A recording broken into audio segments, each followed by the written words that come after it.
Chicago lives up to its nickname, the Windy City. Winds of up to 90 miles an hour bring the less hardy to a standstill or use them like a Scotsman's curling stones.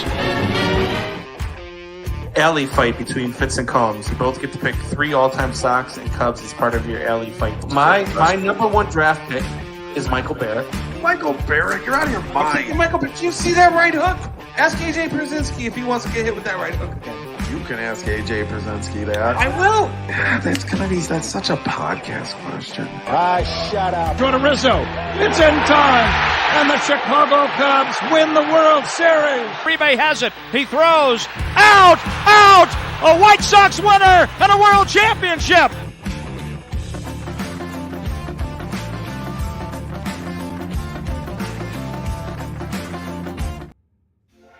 And what is going on, Windy City Sports Talk fans? It's your boy, Brandon Combs, alongside Ryan Fitzgibbons, and all of our children are here. Well, almost half of mine are here.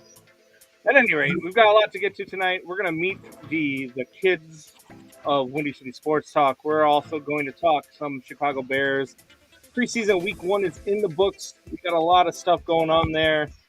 The Cubs game out of the wild card spot, 3 games out of the division, and the White Sox being the White Sox even more, and we'll get to some of that as well. If you missed any part of today's live broadcast, you can catch us on all podcast platforms, including Amazon Music, Spotify, and Pandora. We're also available on iHeartRadio. As always, make sure to click the like button, share, and subscribe to the podcast on your favorite platform. If you have any feedback for us or have something you want us to talk about or questions you want us to answer, you can email us at Combs and Fitz, all one word, Combs and Fitz at gmail.com. Fitzy, what is going on, buddy? Hey, how you doing today? Yeah, we're also on the Facebook page Dads with Bacon. We do love bacon, but we also love our kids. It's true. Anyway. But I'm here with my buddy on his first day of school. Go White Sox! Oh man, that's child abuse. That's child abuse. So what's your name, buddy? Tell everybody what your name is. Aiden. What's going on, bud? How are you doing? Good. How was your first day of school? Good. Good? Yeah? What was your favorite part? Going outside. Going outside, yeah. That's usually my favorite part of work is when I get to go outside and leave and go home. That's usually my favorite part too. Yep. Mine too. I wish I could work outside all the time. Well, not when it's cold or hot, right? We don't like it when it's cold. Yeah. So we've also got my kids here with me. We've got Ryan. We've got who I like to call No. His name is Nolan. And then we've got the other one who always says no or yes or whatever she feels like because she is Miss Aubrey. So they don't have school yet. They don't start till, I think Aubrey goes back August 22nd. She goes to Marist. Don't be fooled by the sweatshirt. I don't know why she's wearing a Mount Carmel sweatshirt. She goes to Marist. And the 2 little guys, they don't go back till September 5th, so they've got some time yet.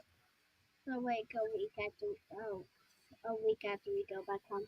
Yeah, like a week after they go back home to Vermont. What's your guys' favorite subject in school? Yeah. Free time. Free time? Yeah, Yeah, just like Aiden. Recess when you get to go outside? Yeah. Yeah. Or quiet time. Aubrey, you don't get recess or quiet time anymore, do you? Nope. No, you just get loud, get on your phone, call mom during lunch break. Yeah. We get number blocks. Number blocks? Yeah? That's your You like number blocks. I watched that too. You watch that too? Yeah? Yep. Nice. What's your favorite cartoon? Ryan and Nolan or Ryan and Nolan?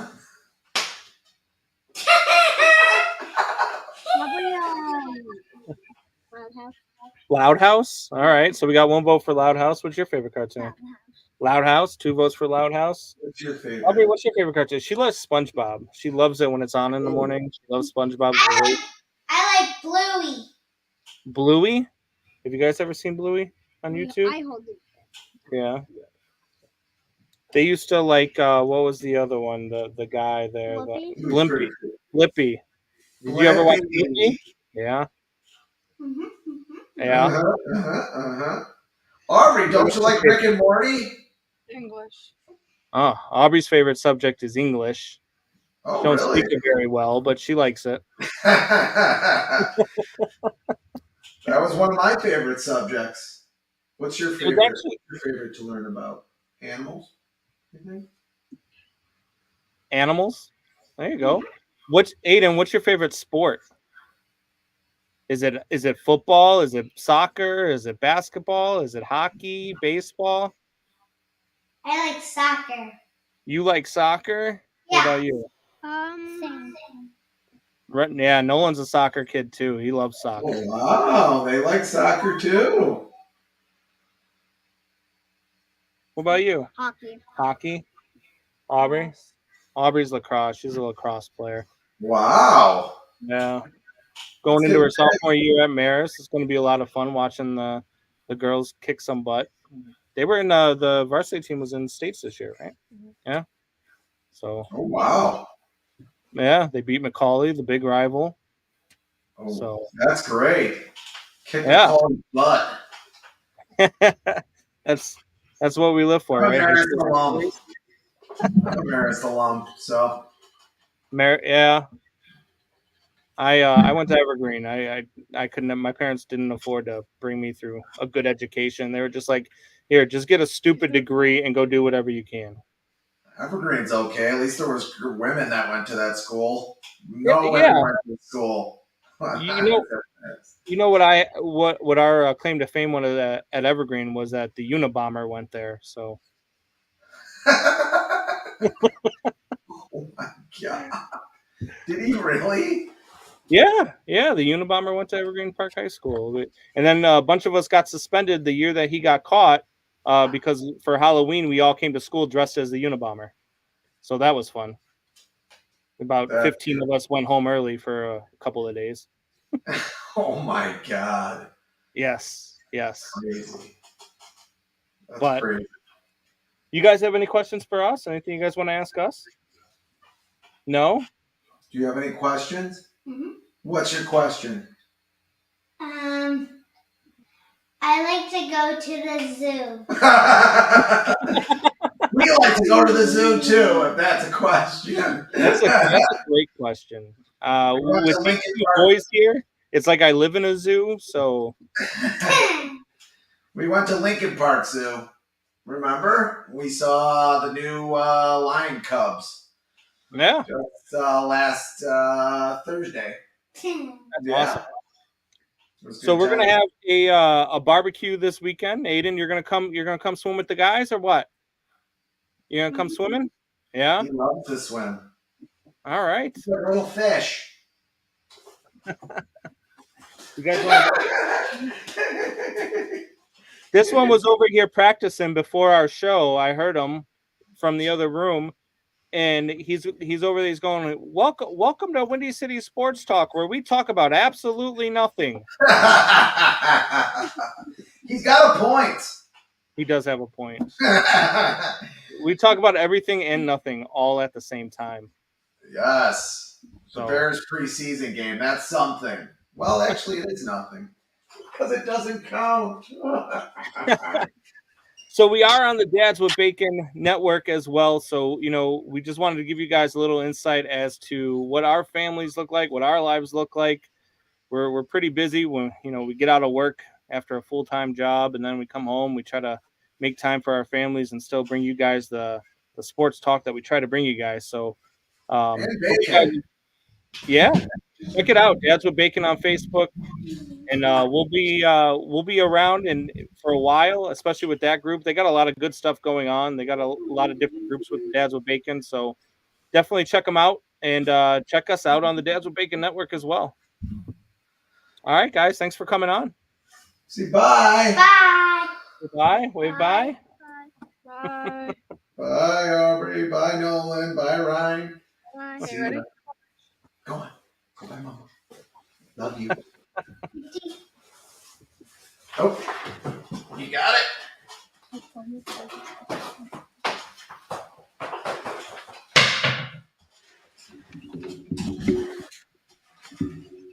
You can't leave a room without making noise. That's just how it works, though, you know. All right. Well, guys, so now you guys got to see a little bit of our families. Got to hear a little bit of what it's like with us, even though they were a lot quieter in that 5 minutes than they ever are. Oh my God, yeah. When the camera or mic is off. But hey, I mean that's how it goes. And one thing that was not quiet was our Chicago Bears this weekend, man. Yeah. A lot of stuff going on there. I got into kind of a not really a heated discussion, but a discussion with some Justin Fields detractors, because you get people that get excited about what happened on Saturday, right? Me personally, I'm excited about what happened, but I'm excited for a different reason than a lot of fans. And one thing I try to keep in perspective is that a lot of fans, they're I don't want to say this in a bad way, but a lot of fans are just stupid. A lot of fans, they just don't understand the game, and they just want your team to do well. And if your team does well, then they're the greatest team ever. And if your team doesn't do well, they don't watch the games. You know what I mean? And so you have people on social media with the Chicago Bears talking about, oh, well, Justin Fields threw for 153 yards and only 3 passes, and he did 2 touchdowns, and he, but talking about it like he aired it out, right? And that wasn't the case. Because they saw the stats. Yes, the reason I'm excited about the 152 yards and 2 touchdowns is because both of those plays, the offensive line broke down, and Fields was getting pressured. And last year, that would have been 152 rushing yards for 2 touchdowns.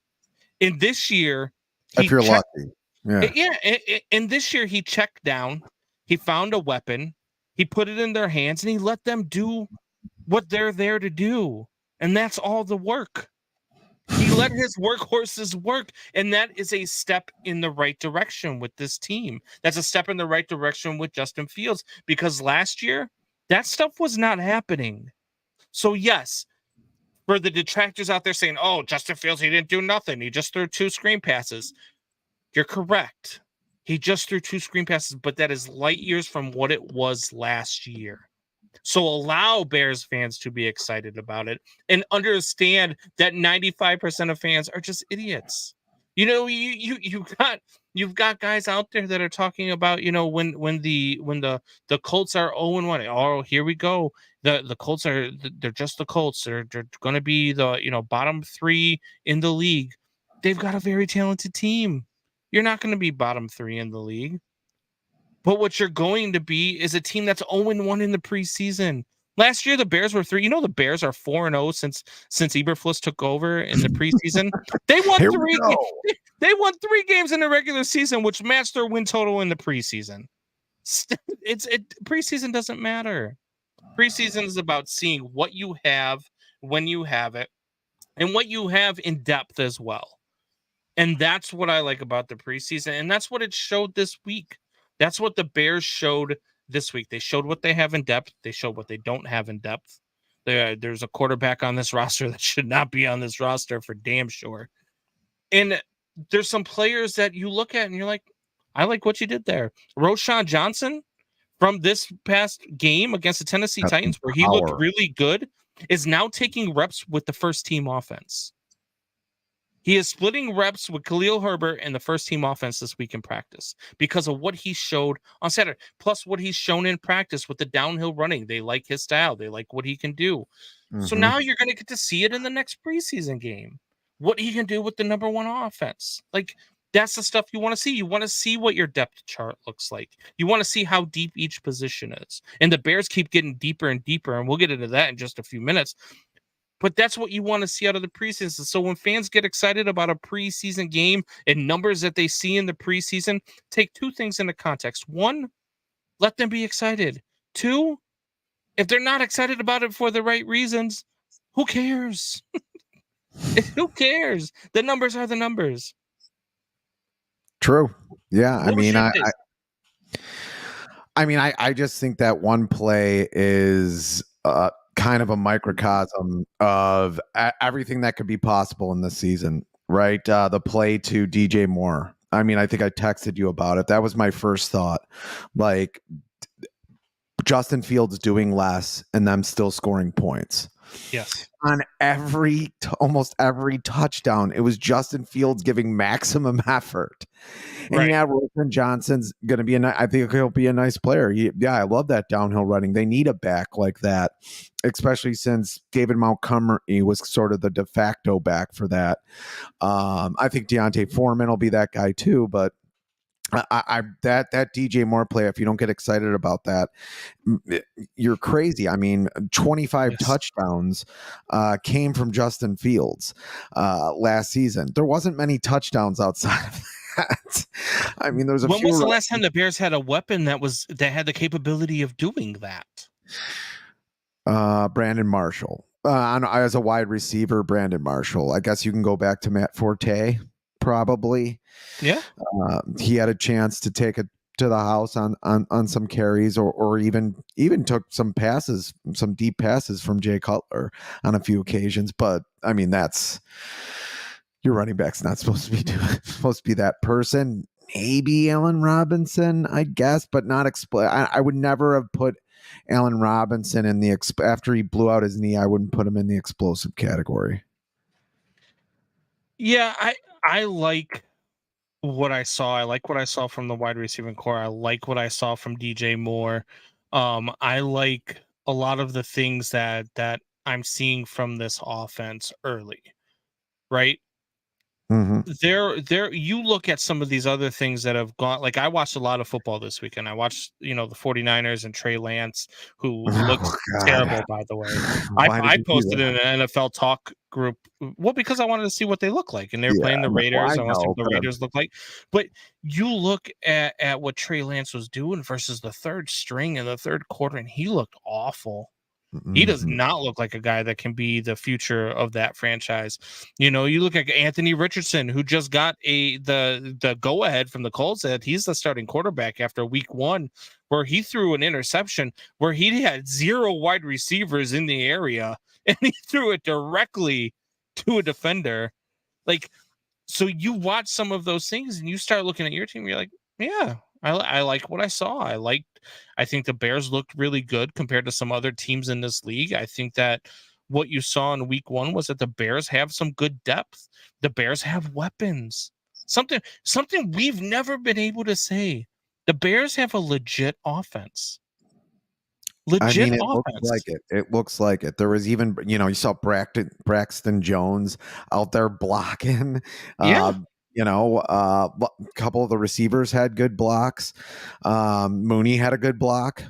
I think it was on the Herbert carry, if I'm not mistaken. I don't know. They both blended together. They look like almost the same play. But you're right. There was a breakdown on the Herbert play, especially. Which I guess with a screen pass, it's supposed to look like there's a breakdown. It's supposed to be a fake breakdown, but still screen passes. And even Justin Fields said that they weren't exactly clean. And some of his audio, I could play it, but whatever. That's all. He didn't say much more after that. It just wasn't clean, which running a screen is not easy. I mean, for years, the Bears could not run a screen. We used to have a saying, run the screen with Amon Green. And Amon Green played for the fucking Packers. Well, when you don't have an offensive line, it's hard to run a screen, and they haven't had they haven't had an offensive line in years. You know what I'm saying? With this Shanahan offense, you're supposed to have offensive linemen that can get down the field.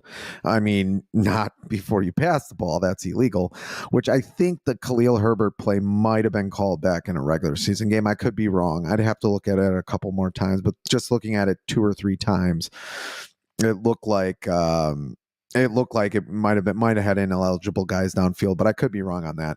But anyway, you want your guys getting downfield on those screens, so obviously they can block the guys that are left that haven't been sucked in by Justin Fields if he's running the screen correctly. And it seemed like that's it seemed like that's what was going on. There was guys getting downfield. You want those nimble, for lack of a better word, nimble offensive linemen, as nimble as they get.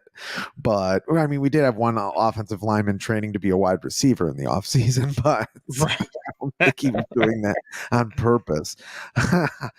But anyway, I mean, that's what you want. You want those guys swinging out, probably to your left side if you're thinking Justin Fields going away being right hand, but you can do it on the right side too. But those both went to your left, so to the screen's left, which would be Justin Fields left, which is usually where you're going to go if you're a right-handed quarterback. And I thought, that's not an easy play to do, and he did suck guys in, and it did work out. And they were going against some first stringers, so right. And I'm not a look, I don't get excited about preseason numbers. I just don't, because if you're gonna get excited about preseason numbers, then you're just gonna set yourself up for failure. I get excited about what I'm seeing on the field. It's all about the eye test. Like, that's something that I've always been big on, is the eye test. When I was on Man Hour, my segment was Combs's eye test, right? Because I don't just you can't just look at numbers and because if you just strictly look at numbers on the books, Justin Fields might be the worst quarterback in the history of the NFL.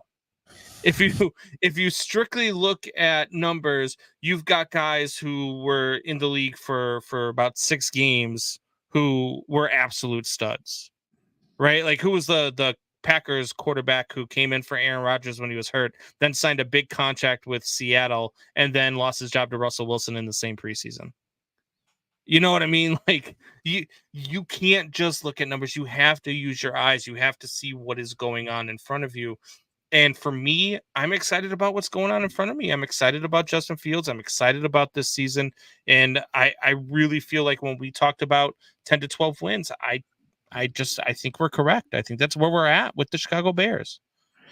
And I could be wrong, but I think my kid hit me more than Justin Fields got hit during the game. I don't think he got sacked once, which is good, because he got sacked more than, or just as much as, one other quarterback in the NFL last season, 55 times, which is ridiculous.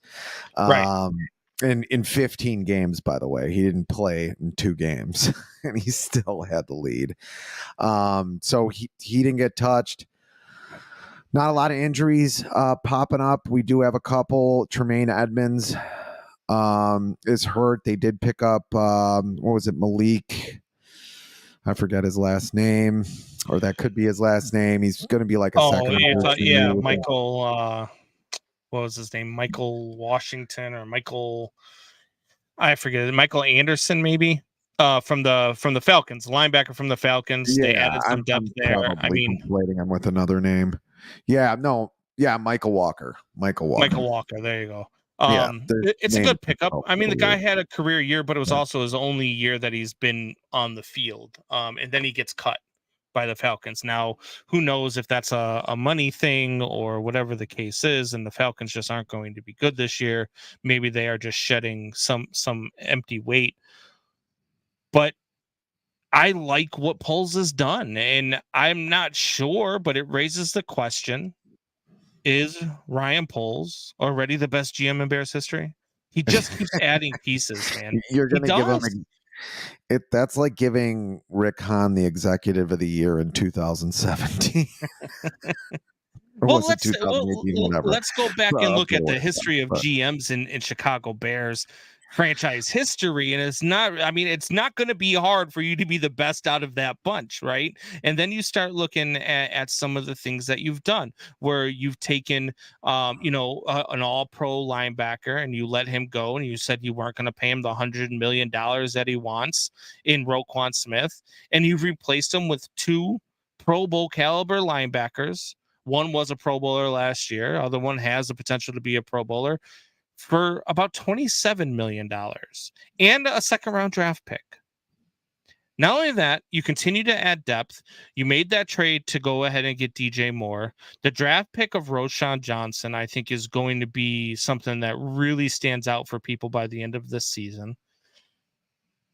Ryan Poles, to me, I can't remember a time where I've ever been this excited about Bears football. 8 sacks this week. And yes, you can say, a lot of it was against second and third stringers and you're doing what you want to do, but you're supposed to do that against second and third stringers. And a lot of our starters on the defense did not play in that game. So the fact that your depth is doing that to second and third stringers, that's what you want to see. So you have these guys going out there and doing what they're doing, but then you also got the people that are skeptical about the Bears and what they're going to do. And well, they did it against us, and they only did this, and they only watch with your eyes, man. Yeah, this team is going to be good. They had 20 sacks all last year. Yes. All of last year. I think it says a little something, even with in second and third stringers, especially in football. You know what? They become starters all the time. Yes. Guys on the practice squad or end up on the practice squad or fourth and fifth string, whatever. Those are the guys these guys are still really, really talented players. Might have this or that wrong, might be aging out or thought to be aging out. And these are still extremely, extremely talented individuals who can play. You can get something off a preseason game. You really can. But I once ran around drunk during a Bears Dallas Cowboys preseason game when I was like 25 screaming, "This doesn't count," when a lot of Bears fans were pretty crazy about the Bears that year because the Bears were just walloping on the Dallas Cowboys that year. But that being said, you can still see something. They did score a touchdown, and I'm guessing that was off the first string defense, even if it was the second string defense. And Justin Fields if he doesn't have to do a lot to score. How many times was he at 70%, 75, 80%? Trying to will this team to a win last year and it just not working out. There was a lot of times where that happened, where you're not going to have that. You're going to have a fresh Justin Fields in the fourth quarter, by the way, where he did struggle, which if you want to point out one point where I'll agree with where he struggled, it would be in the fourth quarter.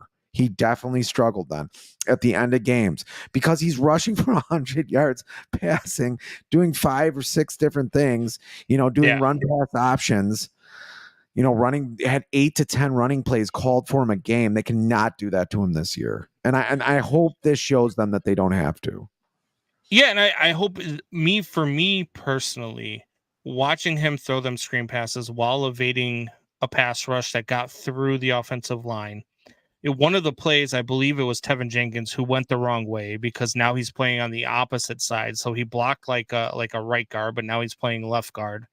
And you're going to have those when you got guys playing new positions. You're going to have those key cogs, I guess you would call them. And you are going to have to do something. And instead of running, you found your weapon. Instead of putting yourself at risk, you found something else. Now, granted, yes. Is he going to run like 4 or 5 times a game? Sure. Most of the mobile quarterbacks do. But to limit that from what you were last year is why I'm excited for this, because now he's going to show, you're going to get to see what Justin Fields can be in the NFL. And to me, I think that that's going to be a special player. I think he's going to be one of those guys. And Shanna Cecil Trust is checking in. She says, "Hey guys, I got to watch the preseason and get a tornado warning while watching. You guys should come down here when the Bears are in town and go see how many non-Titans fans there is." Is this the Nashville Predators situation? I would love to come down to Nashville and watch a game when the Bears are playing the Man Hour Buck chimes in. Oh, come on. My guy Buck says special as in overrated. Sure. Look, we could have this argument, Buck. We can go back and forth about this, but if you think that this kid is going to be overrated, we're going to have a conversation.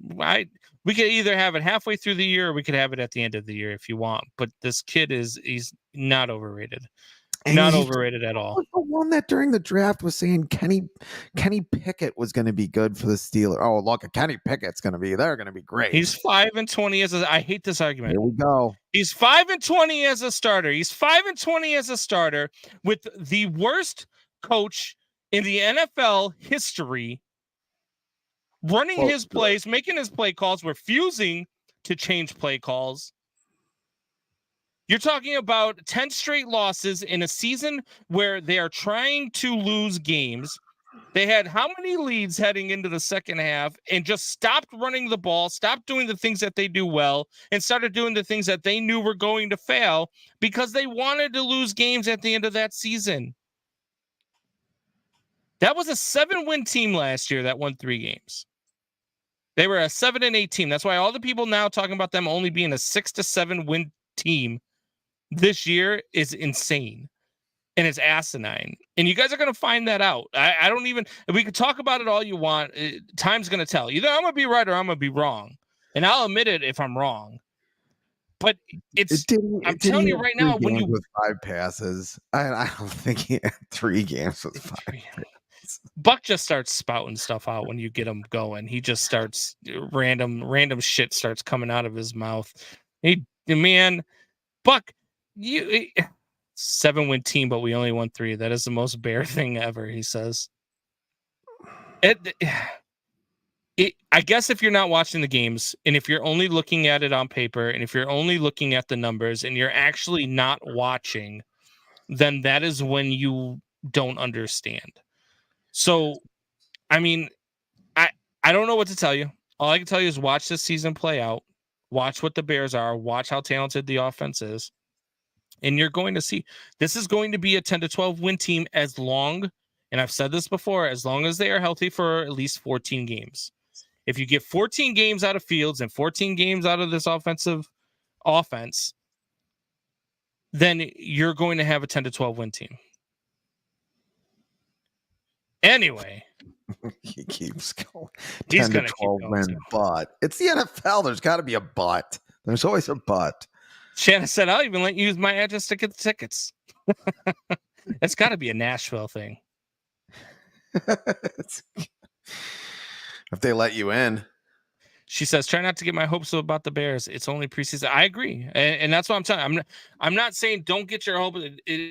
Whether they won or lost that game was irrelevant to me. Whether they went out there and put up 75 points was irrelevant to me.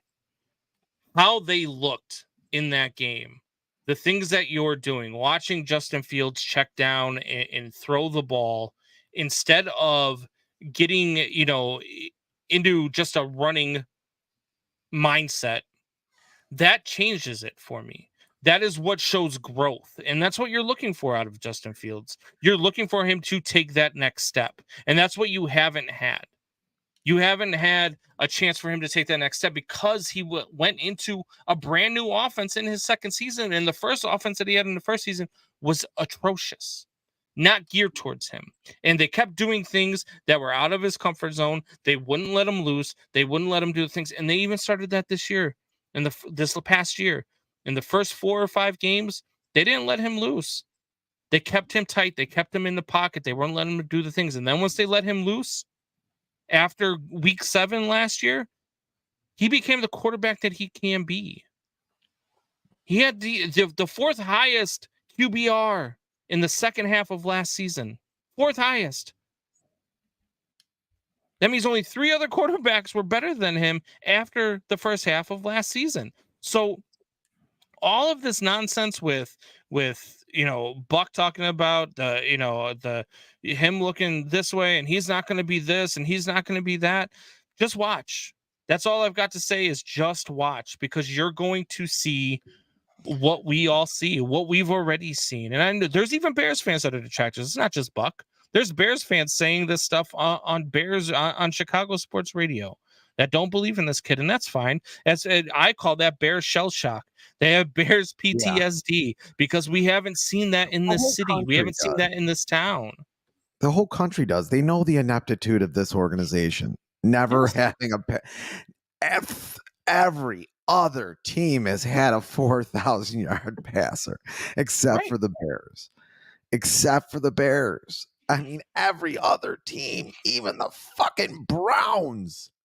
Yeah. And everybody sees that. And when you're a national host, obviously you're going to be like, well, I mean, if I want to be right about something, I might as well say the Bears suck. I mean, there's chances are they're going to suck. And this is why I like arguing with Buck, because then he gives you your own argument. But they was trying to lose games in the second half. Exactly, Buck. They were trying to lose games in the second half, and he still had the 4th highest QBR in the league. And they were trying to lose. He was doing things when they were not trying to win games. So imagine now when they're trying to win games. Imagine now when he has weapons. Imagine now when he has some semblance of an offensive line. Imagine now when he's got at least a mediocre defense. Imagine now when they've got the ability to do the things that they haven't had the ability to do in a long, long time. Jeremiah also, DJ Moore will not have to have the ball stripped out of his hands, will not catch the ball at the 1 yard line. Mooney and not fall into the end zone and will run a crisp route and be in position. Correct. Yeah, I mean, you see, he looks like exactly how he's billed. How he was billed, meaning BILLED, not build, not his build, but his build is as a running back. I mean, he looks like a running back receiver. I mean, if you can use him that way, that's how Carolina used him. All the bad quarterbacks they had in Carolina, they had 3-4 quarterbacks passing into him, including another bust, Sam Darnold. I mean, it just looks like they've given him enough to at least see it. And this is another thing that we were saying draft night is that you're not losing a whole hell of a lot. Right. Because next year you have 2 first-round picks and 2 second-round picks. You can start the clock again. I still think Justin Fields is going to be the guy, but you can start the clock again. Jeremiah Murray says there's a disturbing amount of Bear fans that prefer their quarterback white in the pocket. And for a long time, I didn't think Virginia McCaskey was going to let us have anything but that. But things have changed. This franchise is changing, and it's changing for the better. Ryan Poles is a great change. Kevin Warren is probably the best change. The things that Kevin Warren is doing, there's no question, and everything that I'm hearing in media out of this team is that Kevin Warren's in charge. Kevin Warren is running this football team, and that is a good thing for Bears fans. That is a good thing for Bears fans. Buck chimes back in, of course, says not one NFL player tries to lose. Look what the Houston players did. The GM was trying to lose, and the players are like, no, you're correct. However, when a coaching staff is putting in players in a position to not succeed, they are trying to lose. When the Bears played Green Bay last year, it's a perfect example. Go watch the second game versus Green Bay. Watch the first half where Justin Fields is doing anything he wants to that defense. There was one point where he made 7 of their defenders miss when they had him sacked and dead to rights, and he ends up running it in for a touchdown. He was doing whatever he wanted to that defense. Then in the second half, they start doing things completely different. Start doing plays that just aren't going to work. Running the ball this way, passing the ball this way, doing things that are not working. And you can see it because they keep handing in on the sideline to Aaron Rodgers. Every time the Bears have the ball, they're panning in on Aaron Rodgers on the sidelines, and he's smiling. And he's smiling because he knows what the Bears are doing. It happened in the Atlanta game too, where they played. They pick. The only thing is they fucked it up because they do 3 planned runs with Justin Fields in a row, and they end up getting the guy hurt. But no, there was some chicanery going on there where you're high flying, you're passing down the field in the first half, but not in the fourth quarter. If they were trying to win, Buck says Fields wouldn't have played, period. Fact of the matter is you cannot take that as just an average quarterback. Hell, give me Lamar. Jesus Christ. Fields, first of all, Fields didn't play Fields didn't play after week 14. Maybe it was 15 but he didn't play after week 14. And they limited him in the second half of every game after week 7. Every game, which week 7 was their final win. They were 3-4 after week 7. And that was their last win. And the Patriots. Yes. In New England. Yes. 33-7. I mean, just steamrolled New England in New England. But that was the thing. That's not what they were trying to do. And you can say what you want. And I mean, I know you're trying to get my goat Buck, and you're trying to get me going and trying to get me arguing with you again. But this team by week 7 is going to have a different tune from all of the detractors. By the end of the season, they're going to be talking about whether or not Justin Fields is an MVP candidate. Plain and simple. That's how this is going to go. And again, I might be wrong. I could be completely wrong. Fields goes out week 2, tears his ACL, and we're done. But as long as they are healthy, this is a 10 to 12 win team.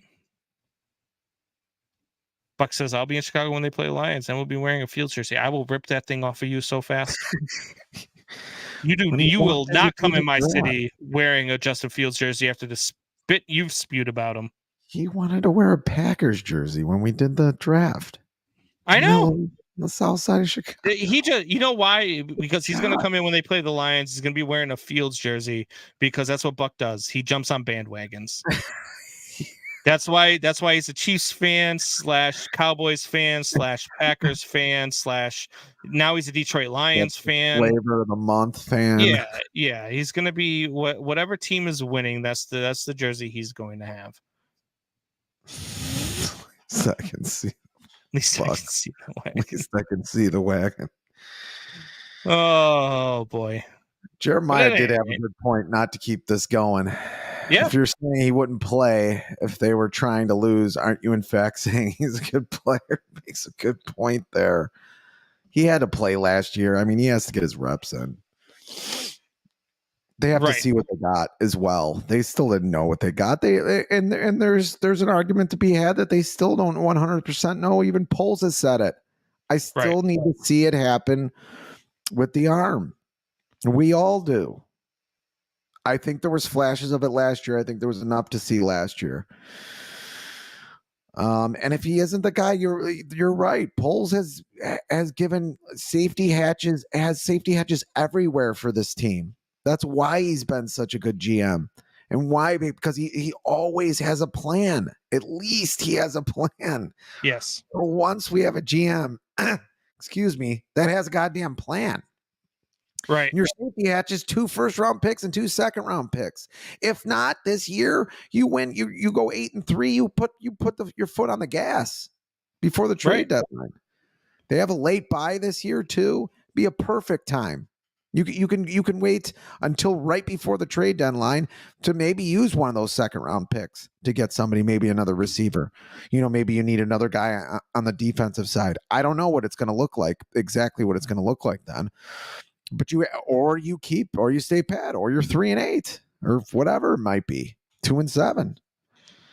So with week 2 of the preseason coming up versus the Colts, what do you want to? Do we need to see more from this first team offense, or would you rather see them get a rest into week 2? I mean, there is a bye after week 3 of the preseason, so I don't understand all the concern for playing the first string offense in the preseason, because you do after week 3 of the preseason, you got a week off before the season starts. Yeah, no, yeah, I mean, yeah, you would just wait till week 3, maybe give them I'm guessing they're going to need some reps. I think, especially with this coach, he's not a guy like Nagy that's going to have him sitting on the bench. There's no way. Yeah. I don't know what the second game will start. I should see a half. Sorry, but I don't think that's going to happen. I just don't see that happening when you got a guy you don't need a lot of injuries this year. Yeah. I mean, I don't know what they'll do. I mean, with the coach they have, maybe they will play him a little bit more. He had what? He only had 2 chances this last game. Maybe they give him another 2, but I don't see the point. If they're going to give him a half in the third game, what is the second game going to do for him? Yeah. No, I agree. And Buck says, all jokes aside, will Kmet and Claypool finally be a good 1-2 punch? I think Moore and Claypool will be the 1-2. Kmet and Claypool might be a good 2-3 punch. I think Kmet's going to have a bounce back season. I think he's going to have a really good season catching the ball. I think you're going to be able to use him more because you have more weapons, it's going to open him up a lot more. Claypool having an entire off season with this offense, you come in from one offense into a new offense halfway through a season, and then you get hurt in that process. You're bound to have a not so good part with the new team, and that's people. I don't think people understand how complicated NFL playbooks can be, and so I think Kmet and Claypool will have a good season. I don't want to see too much from this first team offense, other than, again, I said 2 series per game for the first 3 weeks of the preseason. I just want to see two series per game. I want to see you do the little things. I want to see, if you do go 3 and out, I want to see how you bounce back the next series. I do want to see Fields throw some deeper passes. I want to see him throw, a 10-yard out. I want to see him throw the ball 20 yards downfield. I want to see if we can hit, whether it's Claypool or whether it's DJ Moore. I want to see if we can hit him on the run on a deep dime down the field. Like those are some of the things I would like to see. Yeah. I want to see more reads to his second and third guy. We did see some of that last year. There was a few plays to Mooney, a few plays to Komet, one to Pettis that he actually caught, where he was going to his third and fourth read pretty quickly, going through his progressions. But I'd like to see him go through his progressions a little quicker. The DJ Moore thing, I think they had him 26 on ESPN. DJ Moore, the 26th wide receiver for fantasy football. I saw that which I thought was insane. And then they had Justin Fields as 6th. Now I know that Justin Fields is 6th because of his legs. Right. The guy had 3,600 yards just with his legs, plus 25 touchdowns last year. They think he's going to be better this year. Yeah, that's why I see 6th. But DJ Moore at 25th. Yeah, They had some guys ahead of him that just made me shake my head. Yeah, you look at again. ESPN's lists always make me shake my head. I never go by ESPN's list. I usually take the ranks of, I usually just take the players when I'm doing my fantasy draft, which I got one coming up here in a couple of weeks. And I just take the players and I do my own rankings because I'm not going to look at if ESPN's got a couple of, there's 2 Denver Broncos wide receivers ahead of DJ Moore. I don't know who their quarterback's going to be. And the way that they looked in that first preseason game this week, when they were playing in the entire first half, that offense was, and just getting their asses kicked all over the place. Like, I'm not touching one of their wide receivers. I'm not touching a Miami Dolphins wide receiver because I don't know who their quarterback is going to be week to week health-wise. So I'm not putting Jalen Waddle up there. I'm not putting Tyreek Hill up there on my list. So I don't really pay attention to those lists. But it's one of those things with, where it comes and goes. You're not going to know till the season starts and we get into it. And, Jeremiah Murray has a good point. He says these joint practices will dictate how long they play. I've heard a lot about these joint practices. I like it. I know that Eberflus is a big fan of it. And I think it's going to start taking more by storm. I think there's a couple of teams. One team is practicing and then heading out on the road next week for practice to New England or something like that. So it's different. I like it. I think you learn a little bit more in practice, just because the way that they run a lot of these joint practices is, we're going to run 15 run plays. Now we're going to run 15 pass plays. So when the defense knows what's coming and you can still beat them, that's huge. The defense should dominate in a practice like that. But when they don't, that's good. Yeah, it's good when they know offense what's coming and you can beat them. Yeah. So I don't mind these joint practices. And you can different people. You've been with the same people for 6 weeks, maybe longer if you're at OTAs. Like, it's different people, it's different players, it's different speeds. And not only that, but you don't, when you're going one-on-one and within your own team, you're probably not going as hard as you are when you're going up against other teams. You know what I mean? Like, if you're going up against, there's guys with egos. There's the number one cornerback is not going to let you get toasted on the offense to make you look good. Like, might happen if you are on the same team. Hey, I'll let you go this play. You let me go next play. That's not going to happen on these because nobody wants to look silly. Nobody wants to look like the guy that doesn't know what they're doing in these practices. So you almost, in a sense, can learn more from these joint practices than you can from a preseason game. Yeah. I mean, you would think, you have more time to play with certain players. You probably have your first stringers playing a lot more games than you do in preseason. You can switch out guys, certain guys you want to see. You can do a lot of things. You're not you don't have a certain amount of time to do it. There's not a muff punt. No, your offense didn't get the ball back. Felix Jones again muffing a punt. I mean, is he going to get cut? Is he going to make the team? No, he's too quick. He's too talented, I think. He's got to do something special to make this team. In these next two he can't. If you muff another punt, you can't make this team. At some point, Ryan Poles has got to be like, you know what, maybe we just made a mistake. We just made a mistake. It's possible now that you got Tyler Scott there. Yeah, I mean, it's possible. Felix Jones is supposed to be a little bit different. He's supposed to be he's supposed to be that wide receiver screen guy, but maybe you got that guy in DJ Moore. I mean, TJ Moore does that, and then you muff a punt. Yeah. Those are the two things you're supposed to do. Right. We got other guys. Yes. And that's the thing. And that's what bothers me a little bit about the quarterback position is we don't have another guy. We don't have other guys. No. We've got two what the fucks behind Justin Fields. Yeah, you don't have a Trevor Siemian, but does that matter much? I mean, with a Trevor Siemian, you're probably not winning with this team anyway. Are you? Really? I mean, the way it's constituted, the kind of plays that are put in for Justin Fields himself. Yeah, no, not at all. Jeremiah Murray says, here's something a Bears fan has never said. That wide receiver room is deep. It is. Yeah, I mean, we have depth at the wide receiver position.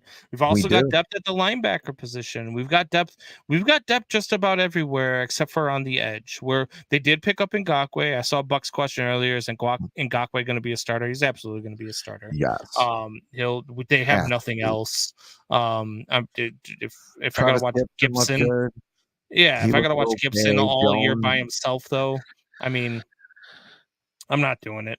They've got a couple of guys that they can do. They look good. I'm excited about the Bears. I'm excited about the Bears season, but I'm also excited about some Fitz gibberish, buddy. You ready to go? I'm ready to go. Keep the banner away for a second. I got a special Fitz gibberish clip to start things off. Here we go. If you remember this scene. So why don't we dive right in by interpreting one of the easiest events in the last 20 years of American history. Now, can someone tell me why in 1975 we pulled our troops out of Vietnam? The failure of Vietnamization to win popular support caused an ongoing erosion of confidence in the various American but illegal Saigon regimes. Is she right? Because I know that's the popular version of what went on there. I know a lot of people like to believe that. I wish I could, but I was there. I wasn't here in the classroom hoping I was right, thinking about it. I was up to my knees in rice paddies with guns, and then we're going up against Charlie, slugging it out with him, while pussies like you were back here partying, putting headbands on, doing drugs, listening to the goddamn Beatle albums. Hey, Professor, take it easy, will you? I mean, these kids, they were in grade school at the time. And me, I'm not a fighter. I'm a lover.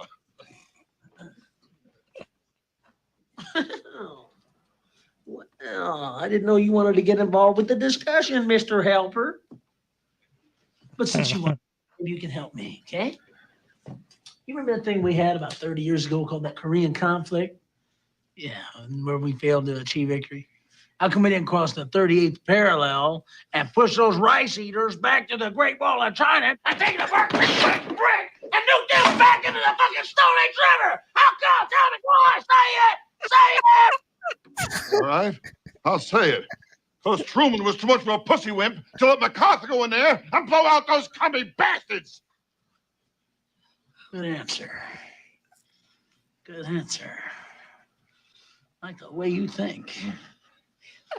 I'm going to be watching you. A good teacher. He really seems to care. About what, I have no idea. Yes. Hello, my friends. And if you don't know what a diatribe or a conspiracy theory is, that's Fitz gibberish, and that's Sam Kinison from Back to School. And we are in the middle of back to school for some kids. Other kids get to wait a couple of years.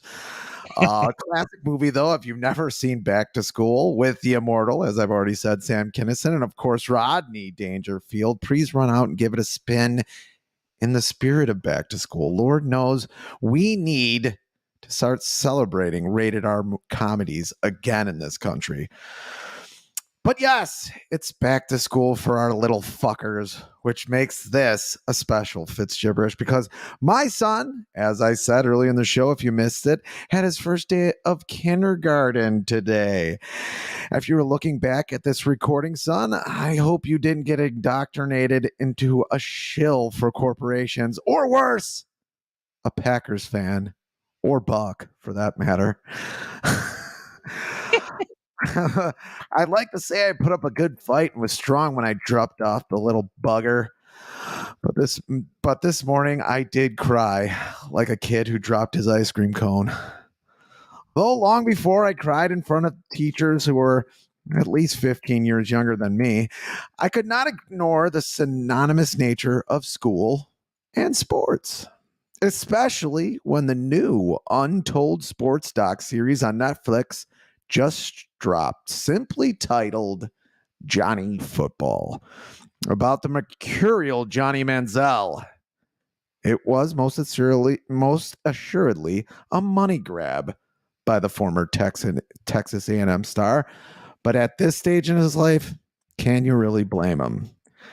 Documentary was okay, if way too charitable to some of the players involved. It brings you back to what this young man was able to do before his 20th birthday, emerging out of the most rabid football area in the world. Yes, the state of Texas.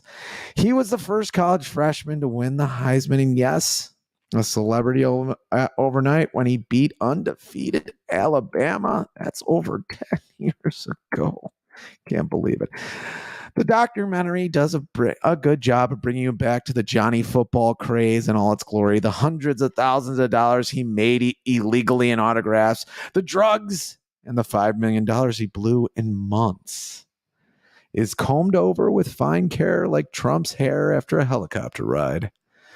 Too bad the $400 million extra the university made after his freshman year was not.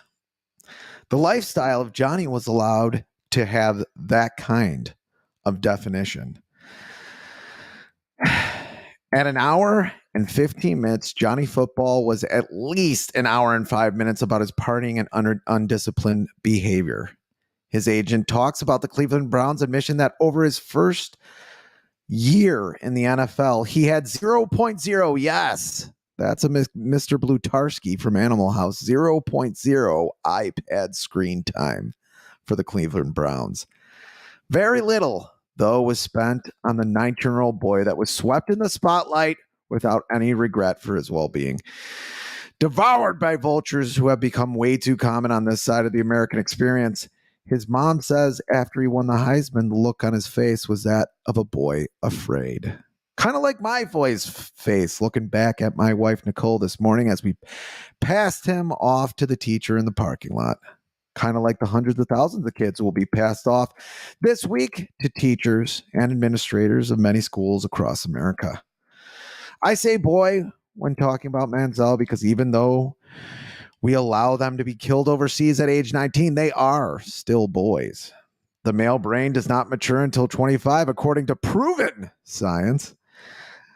By the time Manziel was 25 and opened his eyes, $5 million down, he had a loaded gun ready to kill himself. Spoiler alert.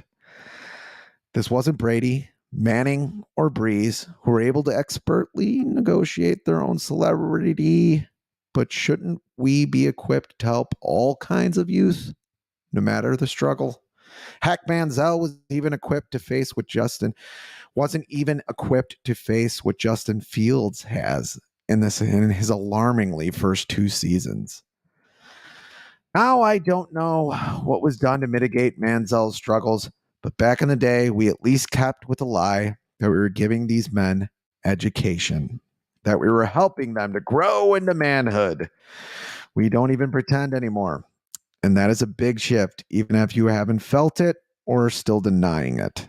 Yes, it makes a father wonder when he gives his son over to an aging and fundamentally flawed system. What is he getting back? And for the rest of America, if we keep teaching our kids this way, when does that pill come due and land on our doorstep asking questions we have not been equipped to answer? For them, it's hard. For me, it's hard to point fingers because that's what we do in this country when we all bear the guilt here. And that, my friends, is Fitzgibberish. Mr. Combs, thoughts? So I haven't seen the documentary yet. I know I need to. It's one of a few that I need to go take a look at. But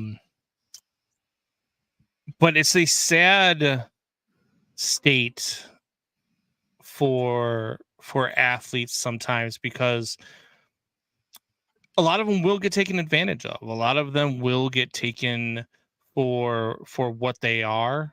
And especially when they are making a lot of money and they have friends, but no common sense or no sensibility or no leadership in their lives, they will get taken advantage of, and people will come after them and or will be by their side for the wrong reasons. And it's hard for them to decipher them out. And it's sad. It's sad to hear that he wanted to kill himself. It's sad to hear that he had that going on. He clearly never had the mental landscape that it was going to take to be a superstar in any sport. And we see that stuff like now with what's going on, and how people are already killing the Rays star over here for a relationship that they have no clue what's going on, because you've heard all sorts of stories about her. Some say she's 14. I've heard a report that she's actually 19 and she has a kid. Like, yeah, who knows what the actual story is. So I'm going to wait for the facts to come out before I kill this kid. And if you want to hear something scary, especially when it comes to sexual assault amongst athletes, just Google former football player accused of sexual assault and watch how many come up where they were found not guilty after being accused. I mean, I Googled it because I was looking, because I know that there was an athlete from Florida State who was a linebacker who was supposed to be a top 5 pick in the draft. And then he went back and he hurt himself. So his draft stock plummeted a little bit. And then he got accused of sexual assault. And then he went undrafted. And 3 years later, when they finally got it all through court in February of 2023, I believe it was, or maybe it was April of 2023, he was found not guilty of all charges. He lost his career. He lost his life. And it's not the first guy that has happened to. It happened to those kids from Ohio State too, where the charges get dropped or they get found like that they're unsubstantiated. Yeah, like you've got to understand that these players now. Look, if it comes back that this guy is 22 and he's dating a 14-year-old, sure, lock him up, throw him under the prison for all I care. Because if he is in a relationship like that, sure, throw him to the wolves. But I'm not going to do that just yet. And guys like Johnny Manziel coming out of the college and into this league, he was just taken advantage of. He was just one of those guys that didn't have the mental makeup to mature and to realize that there were certain people he did and did not need in his life. And that was clear to me without even watching this documentary, just by watching how his career unfolded and his life has unfolded since then. Yeah, Texas A&M goes into the SEC the year that they get Johnny football. Yeah. And I mean, he was a crazy partier. He did a lot of stupid shit. Jeremiah says they did gloss over him beating the shit out of his girlfriend. I do remember that as well. I know there was a couple of different accounts. Who knows what happened? But still, I mean, I just think that when a guy plays football well, or he plays baseball well, or whatever, Wander Franco, I was going to fold him into this as well. Who got, not hundreds, but over $100 million, when he was barely 21. We don't do good with people's mental well-being in this country. We don't do good at raising kids in this country, and I don't think football is the right place to raise a kid. I mean, you have to have your ducks in a row. You have to have a good foundation before you go through this. I mean, look at what could have happened to Justin Fields. He came to this Matt Nagy absolute disaster. I mean, obviously Manziel goes to the Browns, which was somewhat of a disaster back then too. I mean, they were 22nd. He was taken 22nd in a draft. So I don't really know exactly what they did, but they were probably at least around 500. But just looking at it on face value, I mean, this kid was definitely exploited, especially by the university who doubled their contributions. That was, back before the NIL. I mean, that's all college was. Yeah. Just taking advantage of athletes and taking advantage. I mean, you couldn't, if you bought an athlete, if an athlete accepted a lunch from a coach, a free lunch from a coach because they didn't have the money to buy lunch, they could get suspended. They could lose their scholarship. But a coach could go do something illegal, make hundreds of millions of dollars, do something illegal, and just quit his job and go to another one. Like it's always just been that way in college sports. I just, I think things are changing. I think times are changing. I think college football is going in a way, or college sports in general is going in a way where it's going to be better. But it's still got a long way to go. I mean, with the Northwestern stuff, that really shows too. It's got a long way to go still. Yeah, I mean, I just think we dismiss, and this is probably the most egregious player ever that just kind of threw away his talent, threw away what he was given, almost purposefully. Especially in the documentary, goes into some detail on that. But still, at 19. You're that kind, and he is signing autographs for $30,000 for certain people. Right. And you're 19 years old, you got that kind of money, and then you're 21 and you get $8.5 million signing bonus and all that. And I think he only was able to keep $5 million, but still he blows that. I mean, it's almost humorous by the end how much he did. I mean, he loses like 40, 50 pounds in it, but I mean, there's nobody there. I mean, it seemed like his parents were there, but his parents seemed like prototypical Texas parents. Yeah. Like they just wanted him to play football. Right. So when you first played, when Gibberish first started, and you started with that video, I thought you were going to go with like the Washington Commanders thing. Have you heard about the Washington Commanders? They're reporting right now is that over 77,000 signatures from their fans have come on a petition to change their name back to the Washington Redskins. The fans really want them to change it back. They've actually had a couple of actual Indian tribes that have followed the team and become fans of the team say that if they do not change the name back to Redskins, they will stop watching and stop supporting the team as well. Now, granted, 30,000 people of, however many million watch Redskins football isn't really going to sway their decision on what their name is going to be. But the fans really want this. I don't think this was ever a fan decision. I don't think this was ever something the fans were pining for. I think this is something that Karen at Starbucks was tweeting about, and she was upset about it. And then it took storm, and it was during a time in our country where we were just offended by everything. What do you think about them changing the name back to Redskins? I'm all for it. I never thought they should have changed it from Redskins. Really? Yeah, I'm gonna have to disagree with you here. I think really. Like, tell me where the Indian tribe called Redskins is and what area of the country that they called home was, because there isn't one. I mean, Redskins was a derogatory. I think this is the only time where let's move on. I mean, I could see with the Florida Seminoles where there are Seminole Indians. The Seminole Indians actually were never kicked out of Florida. Yeah, we're never actually kicked out of Florida. They just sort of ingratiated in it. Yeah, the Blackhawk. There was Blackhawks. here there was in a time where Illinois. I said if they had touched the Blackhawk, I would have I'm telling I would have gone. I would have been like that kid, Kevin Rittenhouse. I would have been out there with a rifle. I would have been shooting people. Yeah. Do not touch the Blackhawks logo. Do not touch. I'm okay with them going back to Redskins. I would actually prefer them to go back to Redskins. Who cares? It's their name. Yeah. You see the people. You see the people with the Caucasian logo, the Washington Caucasians. You seen that where they take the Redskins logo and they just put a white guy in the circle? That would be as great. the I've Washington seen that. That's Caucasian. great. That's a great Yeah. meme.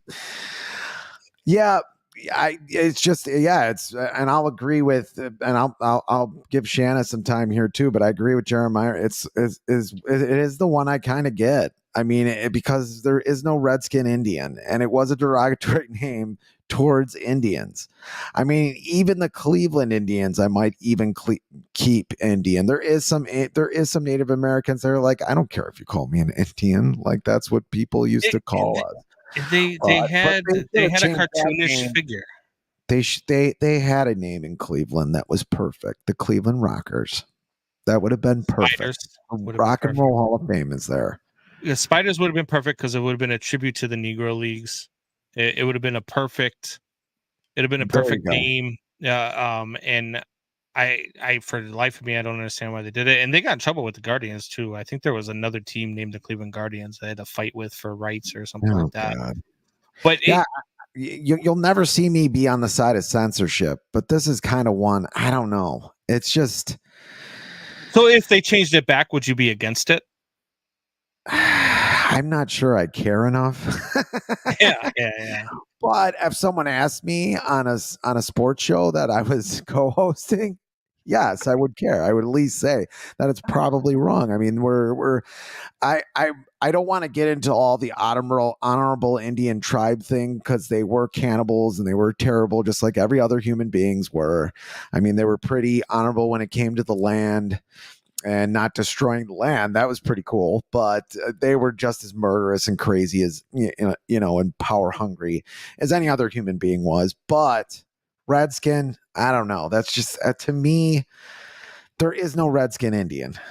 There was a time when I was back on the Man Hour when they changed the name and then they were the Washington football team or, where they just had, and I refused to call them anything. I called them the Washington NRA.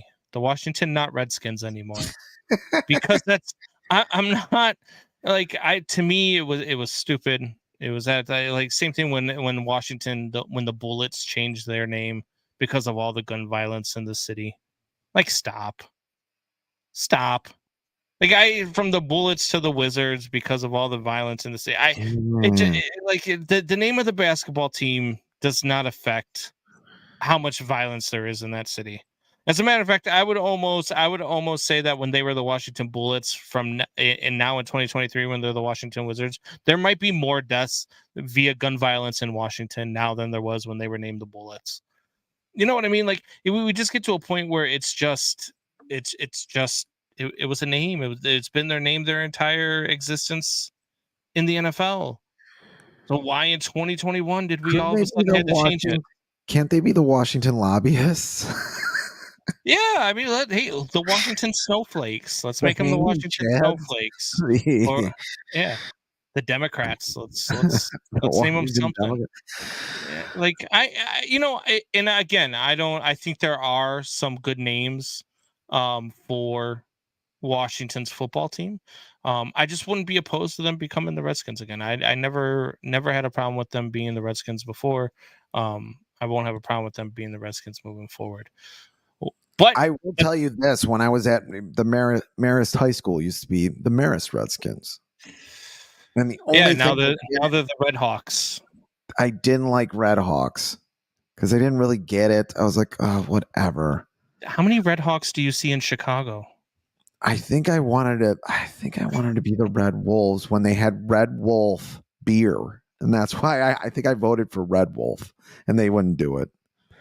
Which Red Wolf doesn't make any sense either, but I don't know. I Red Dog. I don't see the issue, but again, it's just me. I don't care either way. No matter what they name the team, I really don't care what they do. I just found it interesting that 77,000 people have signed a petition to change it back to the Redskins. I just thought that was funny. That's but not enough. That's not the enough. Cubs aren't going to change their name. That's not going to happen. The Cubs are going to be the Cubs. They lose 2 out of 3 to the Mets, then take 2 out of 3 versus Toronto. The White Sox can't help us out at all, blowing 2 games to the Brewers in the course of the weekend as well. God, that was so bad. I watched both of those games, rooting for the White Sox, and just they were terrible. Did it hurt you to root for the White Sox? Next, Fitz will want to cancel the Mount Greenwood Crackers. Says Gathering Thomas. Greasers, come on. At any rate, look, the Cubs are 3.5 out of the division now. And again, they've got 13 or 14 of their next games are against teams in the bottom of their division, while the Brewers are playing teams at the top of their division at the same time. Do they have to be in first place and make their move now by September 1st, or is the wild card the more likely scenario where they're only a game behind the Miami Marlins for the final wild card spot? Well, I think it's 3.5 games is more than one, but I think the Cubs. Yeah, I you would like them to be in first place or at least a game out by September. Their schedule does get a little harder in September, so they're going to have some tough games then. And you do, maybe wild card is the best they can do. It's at least something in a year where you really didn't think you'd be close to this. You're in the American League, you don't have a chance. But you're in the National League, you're in this division, you do have a pretty good chance. It just sucks they're not in the American League Central. That's even worse than the NL Central. But getting 2 out of 3 in Toronto, that's a team that's right on the cusp there for their own wild card, fighting for their lives, was pretty impressive. And they could have taken all 3, although they could have lost a couple too. There were some close games in there, but that was pretty impressive to see them beat Toronto in Toronto like that. A team that's desperate for some wins, for sure. And I think they can definitely take this wild card. I don't see Miami being a complete team. I don't see the Cubs being a complete team either, but I don't think Jake Berger is going to be the difference for the Marlins, though he's the reason they're a game up instead of a game back. With the walk-off win the other day. The White Sox continue to screw the Cubs. They get swept by the Brewers. Their former players that they traded to contenders are knocking the Cubs back. What the hell is it? What is going on with the White Sox? Oh God, stop. Do we have to talk about them again? We do have to talk about them. You know why? Because did you listen to the Cubs? Did you listen to what Rick Hahn said about the Kenyon Mills and stuff? Yeah, he was the one napping. He said that he apologized for his lack of leadership and some behavior that he was, I guess was reprimanded for by Pedro Grafal, which I find very hard to believe Pedro Grafal reprimanded anybody. That's first, and second, I don't know who I believe in this situation. I'm inclined to believe Kenny Middleton only because other players have confirmed what he said. And Rick's on his way out. He's looking for another job. Like I don't. Then why would he say think Rick that? Hahn lied to everybody. It's possible, just to keep his credibility, I guess. I don't know. I'm just more inclined to believe Rick Hahn only, because a young kid, it sounds like a young kid would do something stupid like this. It sounds like a young kid would have transference and be like, oh, there was other guys loafing around when he in fact was loafing, and maybe he just did it once. It's hard when we have he said this bull crap. It just shows how dysfunctional this organization is, man. Well, I didn't agree with Rick Hahn.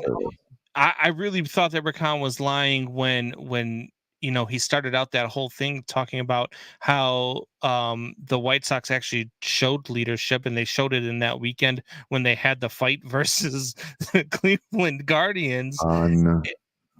What did you No one show even jumped was in. leadership? Nobody jumped in. Nobody came to the defense. Oh, well, you had guys like Vaughn who were out there and carrying him off the Vaughn field. did carry him off the field. I'll give Vaughn that. He seems like a pretty responsible guy. If has not enough power for a first baseman, he had home runs, but he can hold a knocked out Tim Anderson.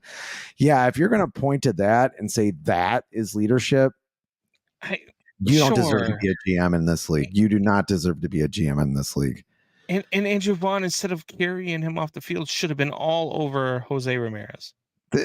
This is not a league where I say, oh, they're fighting. They got fight in them now. Oh, yeah, this is leadership.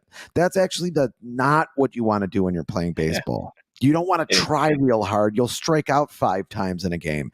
You don't want to try. Next thing was that, and that's what he said. He's like, "Oh, we got to fight. We took 2 out of 3 from the Guardians that weekend, and then we took 2 out of 3 from the Yankees. Great, you beat a team that is that is in your division, and you should show some fight and hopefully beat every once in a while. And then you beat the last place team in the American League East. Congratulations." Just gave up a 6-run lead to the Marlins.